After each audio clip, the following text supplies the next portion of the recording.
Hello everyone, this is John Frauster with TopspinTennis.com. In this video, I'm going to do an analysis of Dominic Thiem's slice backhand, specifically the low slice backhand. It's pretty interesting to me when I'm watching the footage, some of the commonalities he has with his peers on the tour, but there's definitely some differences, some little intricacies that he does on his slice backhand that make it effective. Stay tuned. All right, a couple things that I want you to be aware of before we get into the analysis. There's two variables that really determine what the player wants to do with the shot. The first variable is going to be the incoming ball. So what's the speed like? What's the height? What kind of spin is there? That's one variable that's very crucial. At these levels, the ATP, WTA levels, the incoming balls usually have a little bit more speed on them, so that's going to change the swing path on the ball a little bit. The second thing to keep in mind is going to be the intent. So a good friend, Peter from Canada, we've had this discussion a few years ago, and I really liked his point that intent will determine a lot on the, as far as the stroke production. So the two variables that I want you to keep in mind is the incoming ball and the intent. So in these two videos, I want you to notice a couple things. The video on the left, Dominic Thiem is basically in a good position. He's balanced, not really having to move very far for the ball, and he's able to, transfer his weight forward. The video on the right, Dominic Thiem is going to be more in a neutral defensive position, and I'll go into the stances later. So there is a difference there. But what's pretty interesting in both of these videos is the swing path, and I'll go in that in a little bit. So let's go ahead and look at the grip. I'm going to show you a photo of Dominic's grip here, but he is in a strong continental grip. It's going to be the case for most slice backhands. You want to be in that grip. Notice that before he receives the ball, notice how he's already kind of waiting in a continental grip here. So that's usually the grip they're going to be in a neutral position, but he is using a continental grip. Let's go ahead and look at the preparation. Does a nice job. I mean, notice the split step. All the greats do it, right? You're probably doing it too. And if you're not doing it, you want to make sure.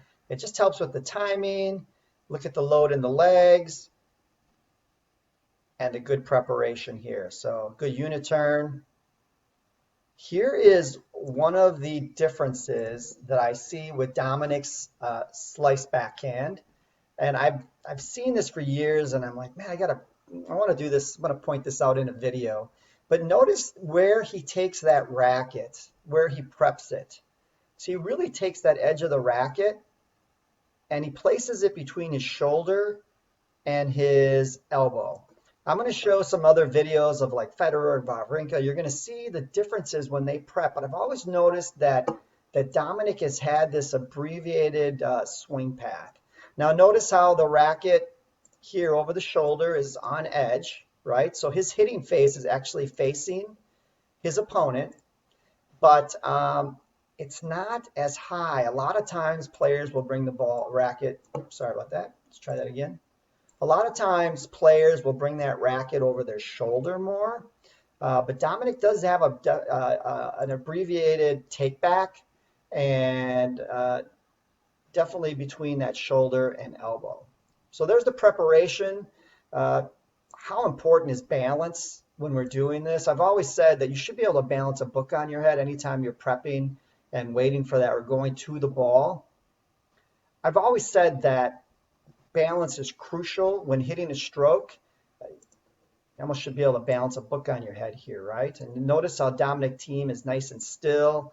The eyes are steady. It's easier to focus on that incoming ball. Even like in an emergency situation on the right,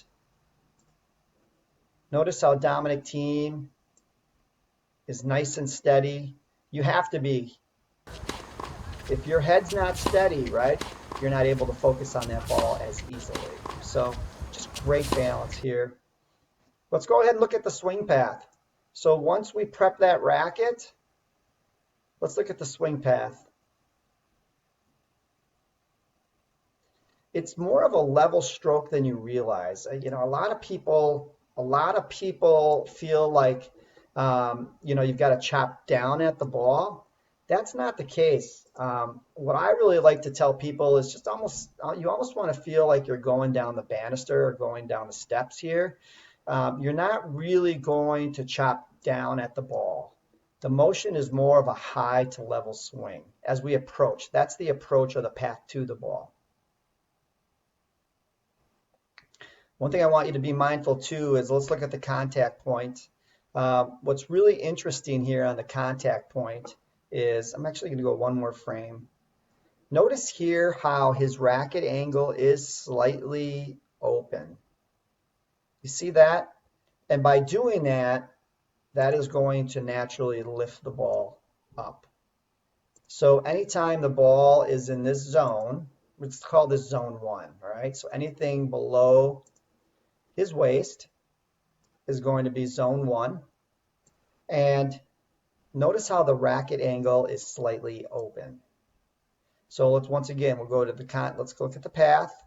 Goes to the ball.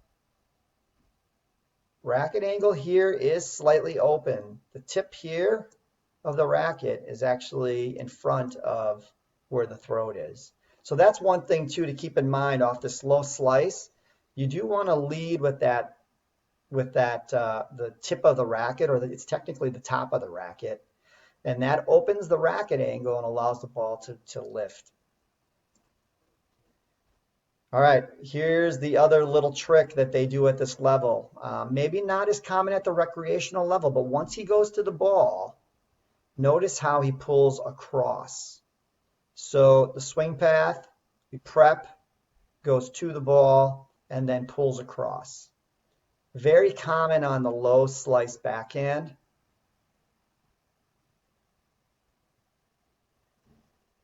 In the comments section, how many of you can do this? Anybody doing this? I feel that when the ball is coming in at a higher speed, it's easier to do this, right? At the recreational player, at the recreational level, you may have to go out a little bit and then pull across. At the recreational level, you may have to go out and then across. And because the incoming ball doesn't have the speed, you're going to have to generate it. But when the ball's coming in at 80, 90 miles an hour, the pros can go to the ball and then pull across. So I just found that very interesting. Look at the swing path here in this video. In both.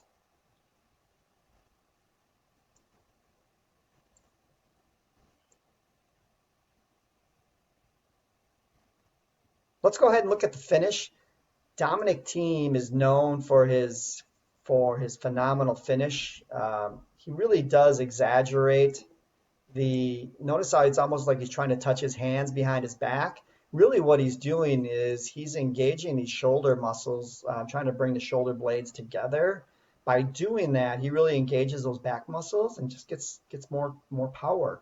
I highly encourage you, if you're not doing that on your slice backhand, to have those hands. It's a bilateral movement where the hands are moving opposite of each other. To work on that part on the finish, it really does help with the stroke. And then the other thing on his finish that truly makes him unique on the stroke is just notice how his shoulders are facing straight ahead.